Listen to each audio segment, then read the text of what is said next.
ሰላም ጤና ይስጥልን ውድና የተከበራችሁ የቻናሌ ቤተሰቦች እንደምን አላችሁ? እንኳን ወደ ቻናል በሰላም መጣችሁ። ወደ ቻናል ስትመጡ ላይክ፣ ሰብስክራይብ እያደረጋችሁ አዲስ የሆናችሁ ደግሞ የደወል ምልክቷን በመጫን ያበረታቱን። ወዳችሁና ፈቅዳችሁ ስለምትከታተሉን እናመሰግናለን። እንግዲህ ዛሬ ክፍል 62 ሐረግ ድራማ ተለቋል። በእውነት በጣም እስቲ ወደ ክፍል 61 እንመለስና ክፍል 61 ላይ ስንገባ እንግዲህ አፌት የተባለው ሰው ያደረገው ድራማ መቼም በጣም በእውነት በጣም ነው የሚያሳዝነው። እኔ አሁን ድራማው ላይ አስጠላኝ ነው። በጣም የወደድኩን ነበረ። ምክንያቱም አንድ ሰው ከተፈተነ ያው ሁሉ ፈተና አልፈያ ሁሉ እንትን ብለው ነገር ግን አሁን ማድረግ የነበረበት ማነው ናታንና ኤፉዬ መገናኘትና እነሱ ነበሩ በአንድ ህይወት መጀመር ያለባቸው ብዬ የምጠብቀው። አሁን ላይ ግን እሱ እንግዲህ ኤፉን የእሱ ለማድረግ የሄደበት ርቀት የተሰራው ቪዲዮ የተሰራበት ናታንን መድኃኒት በማድረግ ያደረገበት ነገር በጣም ነው የሄደበት ርቀት ግን እንደው በጣም አስተማሪና በጣም እንትን ባይ ነው። ግን ፈተናው በዛ ማለት ነው እንዴ። እና ለማንኛውም ወደ ክፍል 61 ስንመጣ 61 ላይ እንግዲህ ኤፉን ያንን መረጃ በማሳየትና ያው እንግዲህ ለናታን ብዙ ነገር ናታን ምንም እንደሆነባት አትፈልግም፣ ግን ለሱ ስትል በቃ የማትወደውን እንትን የምትለውን ሰው ልታገባ ነው ማለት ነው።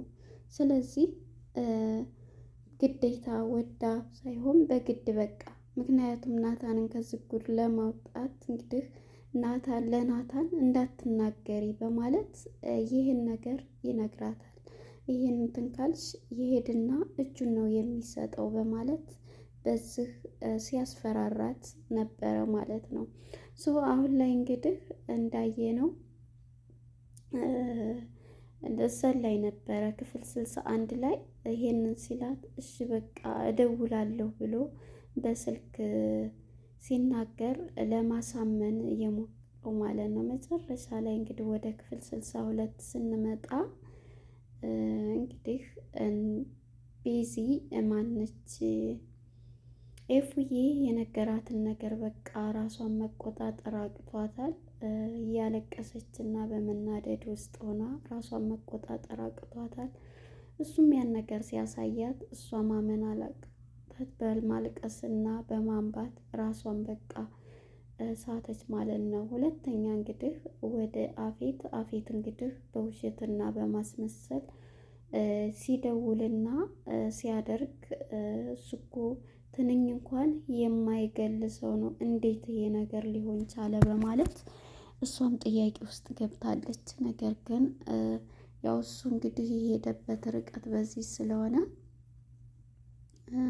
በማስረዳት እሷን ደግሞ በዚህ በማለት በማሳየትና ይሄን ነገር የእሷን ደካማ ጎኗን ያው እንግዲህ በምንወደው ላይ ሲመጡብን ደካማ እንሆናለን ማለት ነው። እና እሷ እንግዲህ በጣም ጠንካራያም ሁሉ ፈተና ያለፈች ናት ኤፉዬ ማለት ነው። ነገር ግን አሁን ላይ በናታን ሲመጣባት ይሄ ሁሉንም ነገር እንትን ብላ ደውሎ እንዲታሰር እድሜ ልክ ወይም እንትን እንድል በማለት ሊደውል ሲል በቃ ተስማምቻለሁ ብላ ቃሏን ሰጠች ማለት ነው አልቅሳ። ነገር ግን ከዛ ያን ሰታ በቃ እያለቀሰችና ወርዳይ ስትሄድ መንገድ ላይ እንግዲህ ህይወት አግኝታታለች። ህይወት ስታገኛት ያው ህይወት እንግዲህ የምታውቀው የቤዚ ጓደኛ እንደሆነች ፖሊስ እንደሆነች ቤዚን እንዳስያዘች ምንም ይሄን ነገር ሁሉ እንዳደረገች አታውቅም። ነገር ግን አሁን እሷ ስታገኛት ምንም አልሆንኩ ምን ሆንኩ ደስተኛ ነኝ ምንም ልሆን በማለት መልስ ትሰጣታለች። በዚህ ጊዜ እሷም የሆነ ጥርጣሬ ውስጥ ያው ፖሊስ እንደሆነ መርማሪ ስለሆነች ትገባና ለኃላፊዋ ላለቃዋ ደውላ እያለቀሰና በመናደድ ውስጥ በስሜት ውስጥ ሆና እየዋት ብላ ትናገረዋለች። እሷም እንግዲህ ቤዚ ማነች ህይወትም ለኃላፊዋ ስደውል ተከታያት እያት ተከታትለሽ እያት እንዳትጎዳ በማለት እሷም ከኋላ ስትከተላት እቤቷ ገብታለች ማለት ነው። ግቢ ስትገባ እናቷንም እንግዲህ አላወቀኝም ገኒ እንግዲህ ያለችበት ሁኔታ ገኒ ስትጠይቃት ምንም አልሆንኩ በማለት ዝም ብላ ትሄዳለች።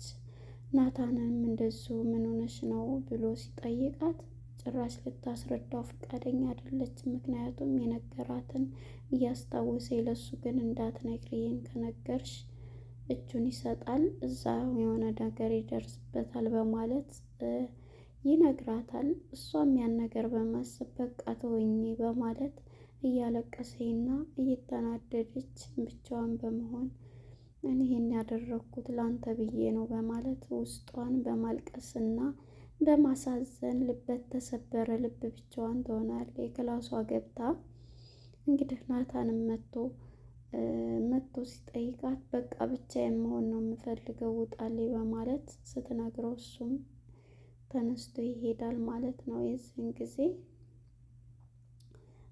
ማነች ቤዚ ማናት ነፂም እንግዲህ ቁጭ ብላ በማግኘትና እሷን እንግዲህ አቅፌሽ ምን አድርጎሽ ነው ወንድሜ እንደዚህ እንትን የምትይው ለምንድን ነው በምክንያት ነው በማለት ይነግራት ተጠይቃታለች። አይ ምንም በቃ አቅፌሽ ብቻ ላልቅስ አቅፌሽ እቀፊኝና ላልቅስ ስትላት የዚህ ጊዜ ማን ያለቀሰ በእውነት ስሜት ማለት ነው። እና እንግዲህ ኤፍዬም ተቃቅፈው ኤፍዬና ነፂ ሲላቀሱ ነበረ ማለት ነው። ፂ ማለቴ ነው እንግዲህ ፂ ያለችበት ሁኔታ በዝኮ ነው ሳለ እንግዲህ ሀይም መጥቶ እሷን በማረጋጋት እና እሷም ጥሩ ሁኔታ ላይ በመሆን በማስረዳት ስለ ህይወት ጉዳይ አስረዳኝ በማለት እሷን ደግሞ በጥያቄ ታፋጥጠው ነበር። ነገር ግን አሁን ላይ በቃ እሷን በዚህ ነገር የተነሳ ጊዜ በባለፈው ጊዜ የሄድንበት ቤት በማለት ፂ የሄደችውን የአፌትን ወሬ ታወራለች። የዚህ ጊዜ ፂ ደግሞ ስትናገር ናታን በድንጋጤ ወደ ማን ይዞሽ ሄደው በማለት ከገኒ ጋር ሄደን በማለት ትነግረዋለች። የዚህ ጊዜ ናታንም በስሜትና በንዴት እንዴት ከሱ ጋር ቤት ሄዳችሁ በማለት በንዴትና በቁጭት ይሄድና ለወይዘሮ ገኒ ይነግራታል። እኔ ይዘሽኝ ሂጂ ስትል በቃ የምታስታውሰው ነገር አለ ብዬ ነበረ፣ ለዛ ነው እያትሄድኩ ምናልባት አእምሮዋ እንትን ካለ በማለት ነው በማለት ታስረዳዋለች ለናታን።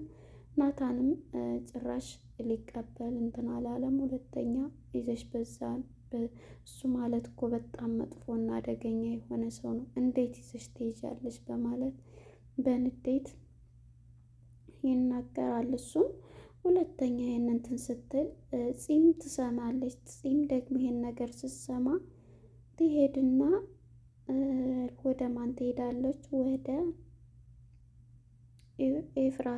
ኤፍራታ ጋር በመሄድ አንቺን ብሎ ነው ለአንቺ ብሎ እኔ ቤታችንን ንብረታችንን ያሳዘው ለአንቺም አልወዳትን አገባሁኝ እሷን ለማስወጣት እሷን እንትን ለማለት ብዬ ነው ለኤፍዬ ብዬ ብሎ ሲነግራት፣ ይህን ደግሞ በቃ ኤፍራታ ሄደችና ፂም ለምን ነው ይሄን ነገር ቤታችንን ንብረታችንን ያለ የሌለንን ያስወሰድሽው? በአንቺ ምክንያት ነው ወንድሜ የማይፈልገው ህይወት አንቺን ለማዳን ብሎ ቤታችንንም ንብረታችንንም ያስወሰደው በማለት በንዴትና በእንትን ተነግራታለች ፂም ማለት ነው። የዚህ ጊዜ ኤፍራታም በለቅሶና በንዴት በስሜት ያሁሉ ነገር አለ በቃ ውስጧ በቃ የተደበላለቀ ነገር ይሆንባታል ማለት ነው። ሁሉንም ነገር በዚህ አይነት ደረጃ እንትን ስትል ማለት ነው። አሁን ላይ እንግዲህ የምትወደውን የሚዋደዱትን ሰዎች ነጥሎ እሱ ኤፍራታን ለሱ ለማድረግ አፌት ወስኗል።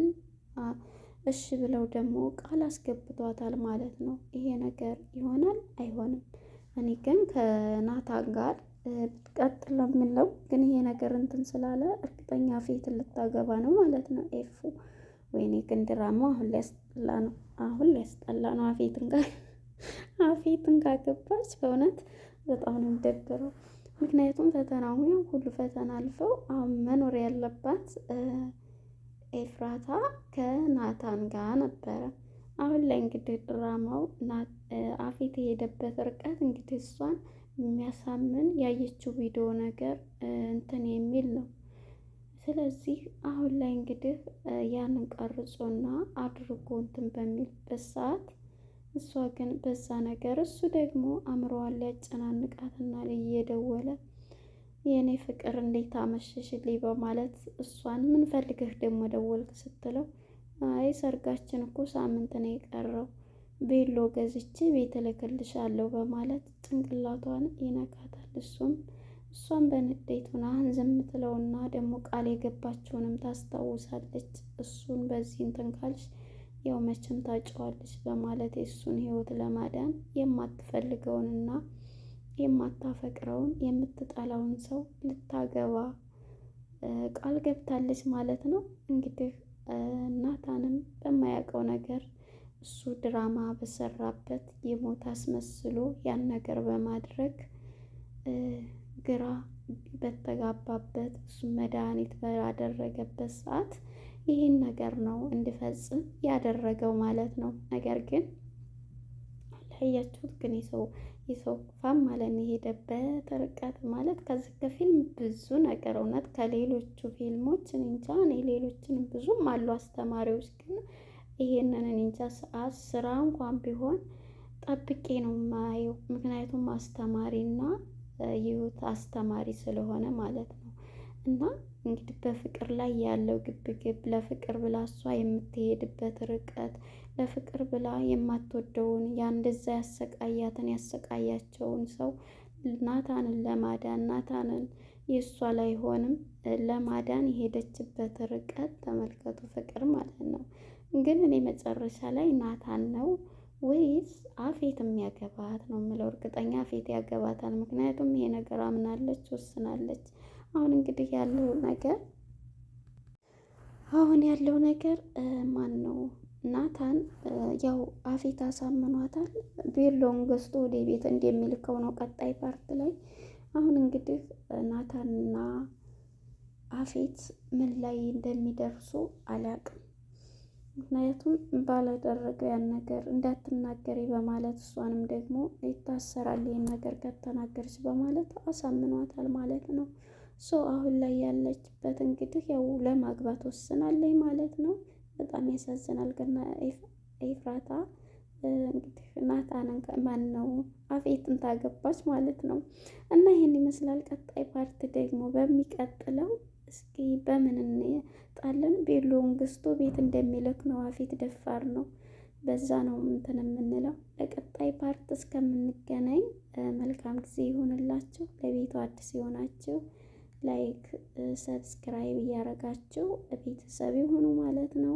ወዳችሁና ፈቅዳችሁም ስለምትከታተሉ እናመሰግናለን። ሰላም ለሀገራችን፣ ሰላም ለሕዝባችን።